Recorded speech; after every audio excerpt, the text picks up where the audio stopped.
Cause of incident, basic cause. Okay, kita lihat basic cause, sebab asas basic cause. The real cause or causes of an incident or accident and the reasons why it occurred. Itu yang dimaksudkan dengan basic cause. Sebab yang utama sesuatu accident ataupun insiden boleh berlaku dan sebab kenapa ia terjadi. Itu yang dimaksudkan dengan basic causes. An incident is a cause that, when corrected, would result in long-term prevention of similar incidents. Okay. Satu insiden ini adalah sekiranya kita tahu satu sebab satu insiden berlaku dan kita ada kesempatan untuk memperbaiki ataupun menghilangkan sebab tersebut, ia sekaligus dapat menghalang daripada insiden apa-apa insiden berlaku dalam jangka masa yang lama. Okay. Sebagai contohnya, inadequate design, lack of knowledge or skill, physical and physiological stress. Okay. Jadi ini contoh-contoh ini adalah contoh basic causes yang mana bila kita tahu benda ini boleh diatasi, kita atasi dahulu sebelum apa-apa kejadian ataupun kemudaratan berlaku. Okay. Dominant of basic causes, lack of knowledge, training, kurang latihan dan juga kurang dari segi pengetahuan. A person doesn't have the knowledge to safely perform the job. Okay, the person couldn't perform the task safely if his or her life depended on it. If questioned, the person couldn't tell you how to safely perform the task. Ini 9 sebab kenapa basic causes berlaku. Yang pertama adalah kurang dari segi latihan dan juga pengetahuan. Okay. Yang kedua, employee placement, peletakan ataupun posisi pekerja tersebut di dalam tempat kerja itulah. The person placed on the job has a physical deficiency, bad eyesight, weak back, etc. Not physically capable of performing the job safely, small stature, out of shape. Contohnya ini what we can say about this employee placement is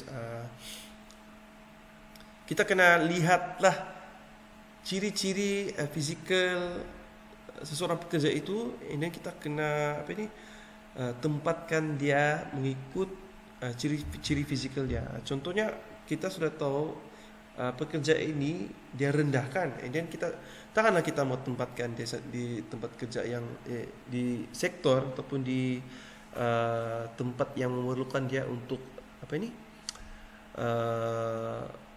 yang memerlukan ketinggian untuk melakukan sesuatu. Jadi kita kena fikirlah. Jadi pihak pengurusan ataupun bos ni pun dia kena tahulah macam mana untuk menempatkan para pekerja ini mengikut tempat-tempat yang betul. Okay. Itu contoh kalau pekerja tersebut rendah.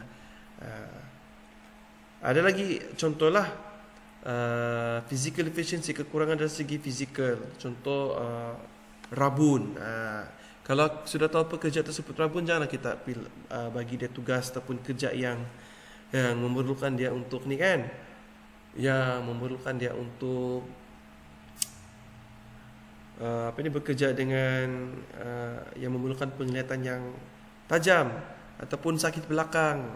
Contohnya orang tua, janganlah kita bagi kerja yang berat kan. Okay, itu contoh dia lah. So peletakan pekerja di dalam satu tempat kerja itu dia kena betul jugalah. Dia kena ikut fizikal, ciri-ciri fizikal seseorang pekerja tersebut. Yang ketiga, not enforcing safe work practices. Yang susahnya, tidak menguatkuasakan amalan kerja yang selamat. Established safe work practices are not followed because they lack credibility. They are inconsistent, unrealistic. It is believed that they conflict with other company goals. For example, production limited use is the normal accepted practice. Ini not enforcing safe work practices ini adalah majikan punya salah lah. Okay, kesalahan kepada majikan sebab tidak menguatkuasakan amalan kerja yang selamat. Okay, sebab mereka ingin cepat saja untuk menyiapkan satu kerja ataupun satu produkan, tetapi tidak mementingkan keselamatan yang kepada para pekerja sehingga menyebabkan kejadian yang tidak diingini lah. Okay, engineering dari segi kejuruteraan. The system is such that it requires extra effort to be safe, contains built-in hazards, nip points, etc. Doesn't safely meet job requirements. Engineering dari segi kejuruteraan ni, contoh design ataupun reka cipta bangunan ataupun mesin-mesin yang terdapat di dalam tempat kerja tersebut. Sebagai contohnya, dalam satu bangunan tu dia kena ada pintu keluar dan juga pintu masuk. Dia tidak boleh satu pintu yang sama, okey?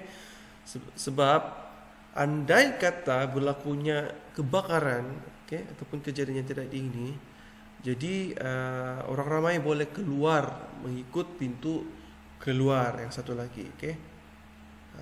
Itu contohlah. Jadi syarikat ataupun majikan ini dia kena mengupah jurutera-jurutera yang berkaliber dan berkredibiliti lah untuk mereka cipta bangunan ataupun tempat kerja ataupun mesin-mesin yang mereka gunakan lah. Kena ada ciri-ciri keselamatan yang baik, okay? Dan tidak mendatangkan apa-apa bahaya kepada para pekerja dan juga orang lain. Yang kelima, inadequate personal protective equipment, PPE.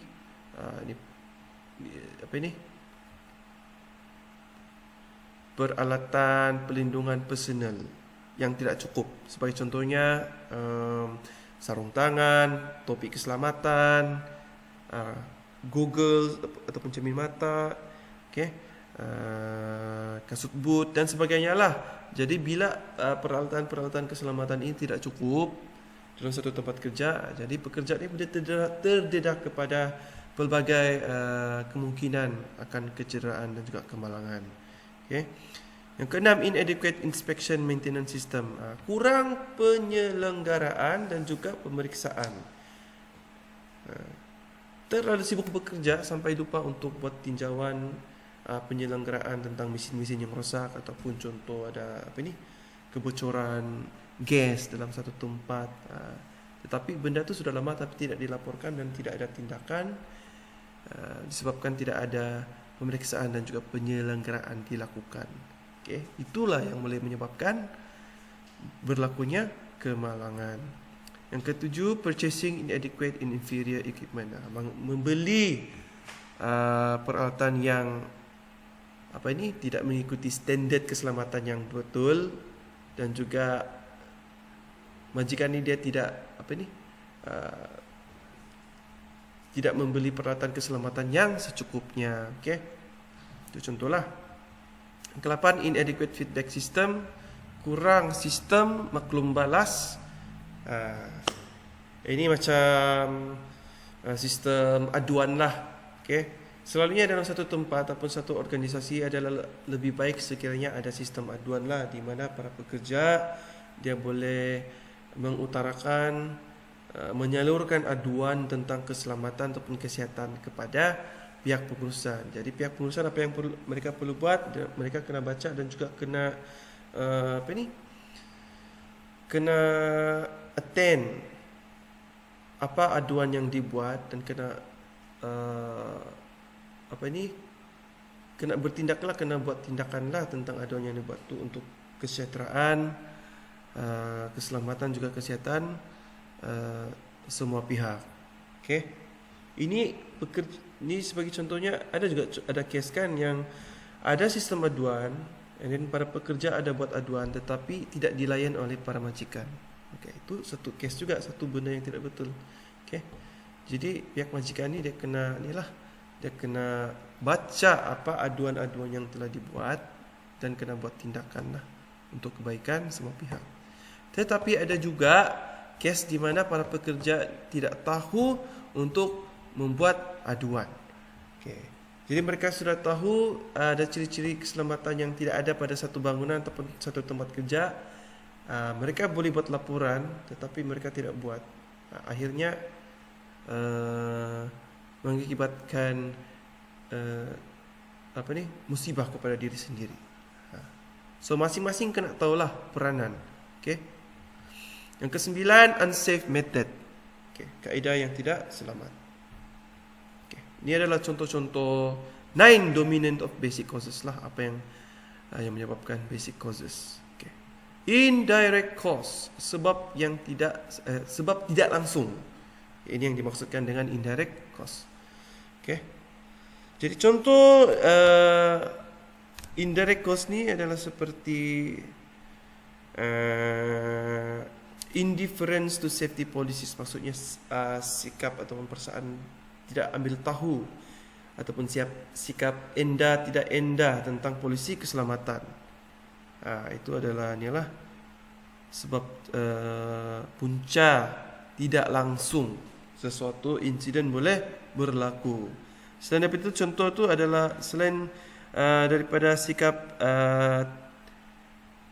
tidak acu kepada polisi keselamatan, antara contoh lain adalah seperti inadequate leadership, iaitu tidak ada kepimpinan yang cukuplah di dalam pihak pengurusan. Maksudnya kamu sendiri pun tidak tahu siapa yang bos. Okay? Seorang bos ataupun seorang majikan, dia kena pandai mengetuai organisasi tersebutlah di dalam semua aspek dalam pekerjaan kan. Excessive work or physical arrangement or orderliness of the workplace. Kadang-kadang tempat kerja ini sendiri pun ataupun persekitaran tempat kerja ini juga antara contoh punca tidak langsung sesuatu insiden boleh berlaku. Okay. Direct cause. Tadi indirect kan, punca secara langsung. Kalau indirect cause pula adalah punca secara tidak langsung. Okay. Direct cause ni adalah punca langsung.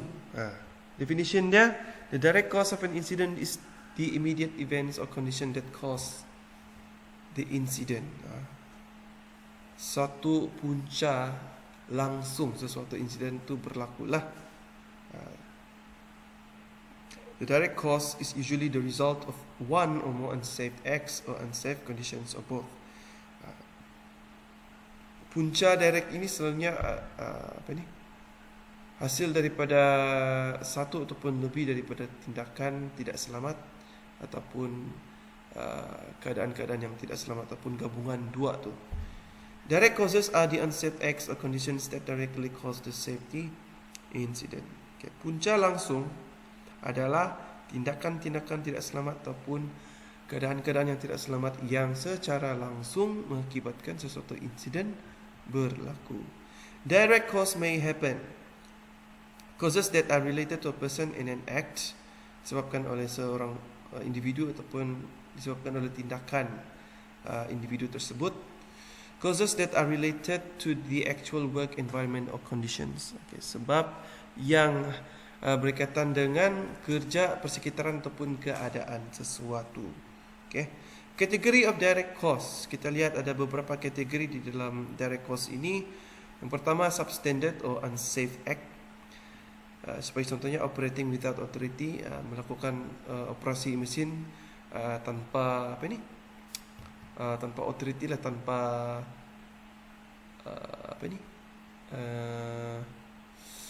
tanpa persetujuan ataupun kebenaran daripada pihak atasan. Okay. Failure to warn, kegagalan untuk memberikan amaran.